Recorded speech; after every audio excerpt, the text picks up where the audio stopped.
Hello everyone, I am CP Jadaun, your UG NET management faculty. और आज हम discuss करने वाले हैं क्वार्टाइल क्या होता है, डिसाइल क्या होता है, परसेंटाइल क्या होता है, इनके क्या फॉर्मूले हैं, ये क्या रिप्रेजेंट करता है, तो वो सब हम आज देखेंगे। तो शुरू करते हैं। सबसे पहले देखते हैं क्या होता है positional major.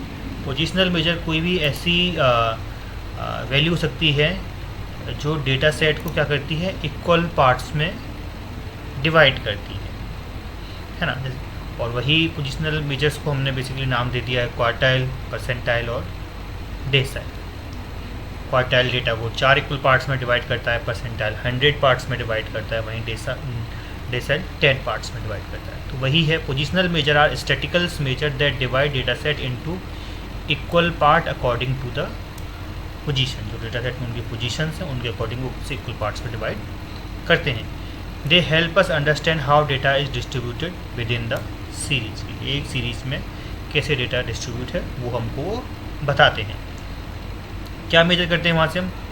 Positional measure helps in locate the position of observation, divide data into equal parts, analyse ranking and distribution, compare performance of the observations. तो ये होते हैं हमारे पोजिशनल मेजर्स। जो अब क्या होते हैं वो देख लेते हैं, कौन कौन सी इंपॉर्टेंट पोजिशनल मेजर्स हैं।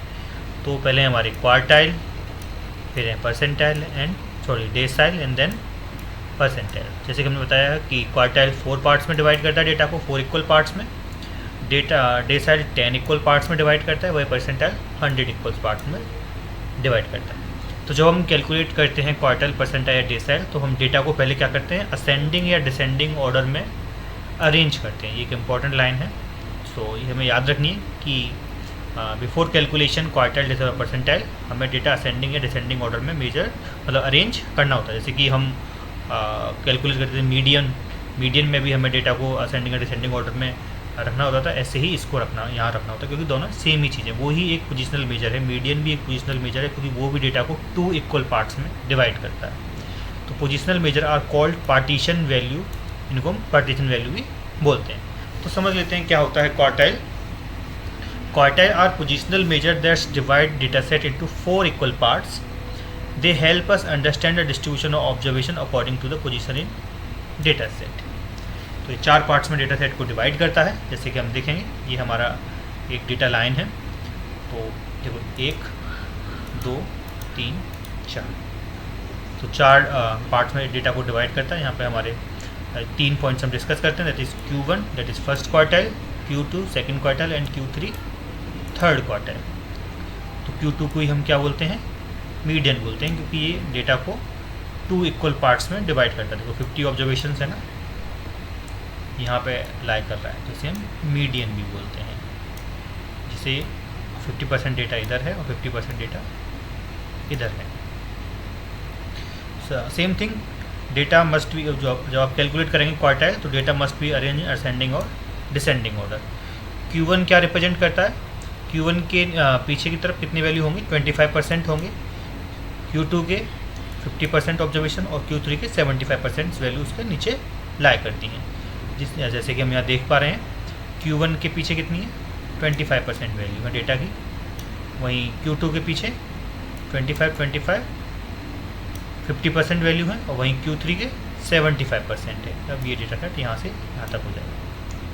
तो इस तरीके से ये डेटा सेट को रिप्रेजेंट करते हैं। इसको हम मीडियन बोलते हैं।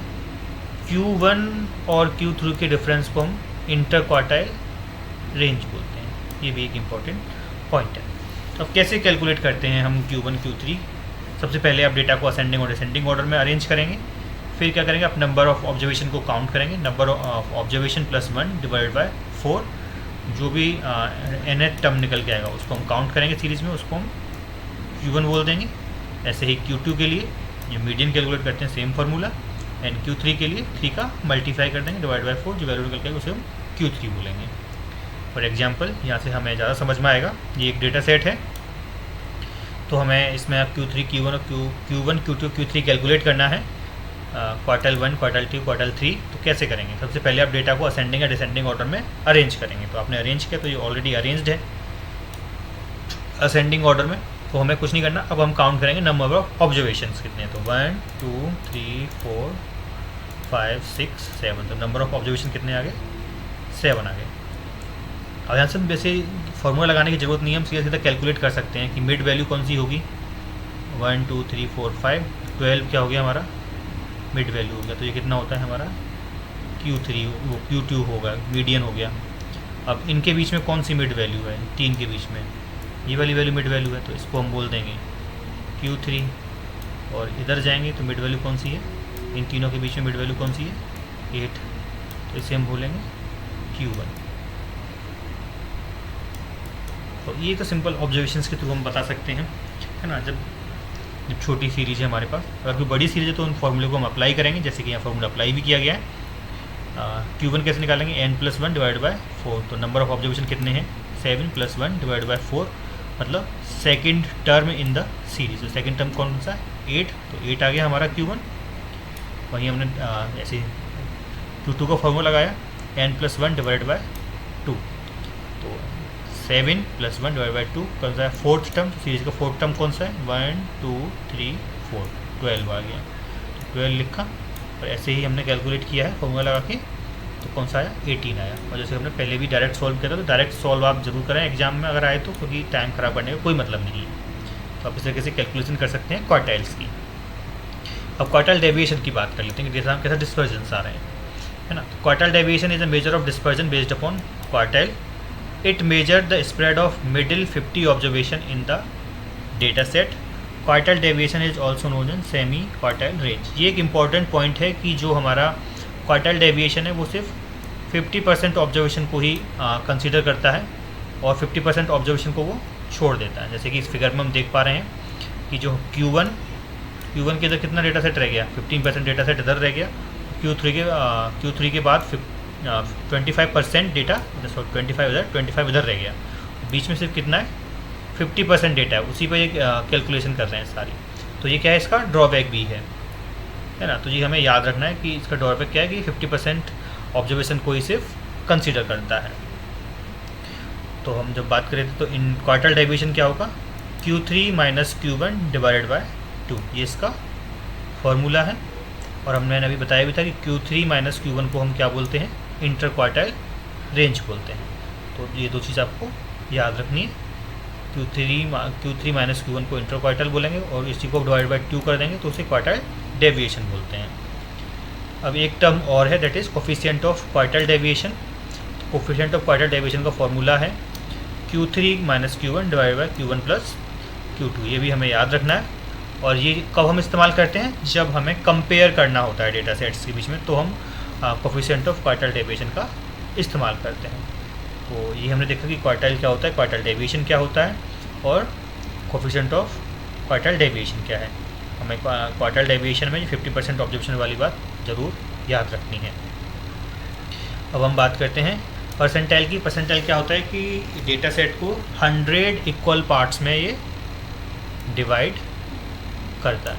तो जो इम्पोर्टेंट परसेंटाइल्स हैं वो कौन कौन से हैं, 25%, 50% एंड 75%। 25% का मतलब क्या है कि 25 observation lies below this value. 50% का मतलब है कि 50% डेटा सेट इसके बिलो लाइज करेगा, 50% observation lies below this value, ठीक है। तो ये 3 इंपॉर्टेंट वैल्यू है जो हम परसेंटाइल में कैलकुलेट कर सकते हैं। वैसे तो कोई P1 भी हो सकता है ना, क्योंकि 100 इक्वल पार्ट्स में डिवाइड करता है। P99 भी हो सकता है एक डेटा सेट में, तो ये 100 इक्वल पार्ट्स में से डिवाइड करते हैं। तो इसका फॉर्मूला क्या है, पोजीशन ऑफ, जो आपको कैलकुलेट करना है जिस पोजीशन के लिए, वो position total number of observation +1 divide by 100, इस तरीके से कैलकुलेट करते हैं। तो यहाँ इस डेटा सेट में कैलकुलेट करके हम देख लेते हैं। एक डेटा सेट है तो इसमें हमें परसेंटाइल कैलकुलेट कर लें 25, 50% एंड 75। तो कैसे करेंगे, पहले तो आप डेटा को असेंडिंग या डिसेंडिंग ऑर्डर में अरेंज करेंगे। तो ये data set already ascending order में अरेंज है। फिर हम नंबर ऑफ ऑब्जर्वेशन काउंट करेंगे, तो कितना आ गया, 7, ठीक है। अब कैसे हम फाइंड आउट करें P25, तो ये फॉर्मूला है हमारा position of kth term n+1 and 100 term, ये फॉर्मूला है हमारे पास। तो हमें कौन सा कैलकुलेट करना है, पहले 25 के लिए कैलकुलेट करना है। तो सबसे पहले हम क्या लिखेंगे, 25 यहाँ लिखेंगे kth पोजीशन को, फिर +1 नंबर ऑफ ऑब्जर्वेशन कितने, +1 डिवाइड बाय 100। तो उसे कैलकुलेट किया तो कितना निकल के आया, 2 निकल के आया, मतलब second term in the series is 25% percentile. तो वो कौन सा टर्म है? सेकेंड टर्म 8 है। तो P25 कितना हो गया? 8 हो गया। ऐसे ही हमने दोबारा इस फॉर्मूले में वैल्यू पुट करी, इस बार हम 50% के लिए निकालेंगे, है ना, P50 के लिए। तो यहाँ रखेंगे हम 50, इस पर जगह यहाँ रखेंगे 7 + 1 / 100। जब कैलकुलेट किया तो कितना निकल के आया? 4th टर्म निकल के आया। तो सीरीज का 4th टर्म कौन सा है? 1 2 3 4, तो 12 निकल के आया अगेन। और यही क्या है? इस सीरीज का मीडियन है, क्योंकि जो डेटा सेट को इक्वल पार्ट्स में डिवाइड कर रहा है। फिर हम बात करें P75 की, तो यहाँ 75 पुट करेंगे +1 / 100 निकल गया 6th term of the data set. तो 6th टर्म कौन सा है हमारा? 18 है। तो इस तरीके से आप परसेंटाइल कैलकुलेट करते हैं। तो ये है हमारा परसेंटाइल, जो हमें याद रखना है सिर्फ यहाँ पे कि ये डेटा सेट को 100 इक्वल्स पार्ट्स में डिवाइड करता है, और ये इसका फॉर्मूला है। फिर हम बात करते हैं डेसाइल क्या। डेसाइल क्या होता है? डेसाइल मतलब जो डेटा सेट को 10 इक्वल पार्ट्स में डिवाइड करे। तो यहाँ पे कौन से होते हैं हमारे? D1 से लेके D9 तक होता है, जो डेटा सेट को 9 इक्वल पार्ट्स में डिवाइड करता है। देखो D1 D2 D3 D4 यहाँ तक हम जाएंगे, ठीक है। तो इसने डेटा सेट को 10 इक्वल पार्ट्स में डिवाइड किया है। ये इसका फॉर्मूला है, सेम तरीके से काम करता है। यहाँ पर हम कैलकुलेट करेंगे 10 के लिए 10 पुट कर देंगे, 20 के लिए 20 पुट कर देंगे, मतलब D2 के लिए, ठीक है। तो इस तरीके से हम कैलकुलेट करेंगे। तो this is all for today class, जहाँ हमने डिस्कस किया कि क्वार्टाइल क्या होता है, पोजिशनल मेजर्स क्या होते हैं, पहले कौन कौन से पोजिशनल मेजर्स हैं, क्वार्टाइल, डेसाइल और परसेंटाइल, और यहाँ मीडियन भी एक पोजिशनल मेजर्स हैं ना।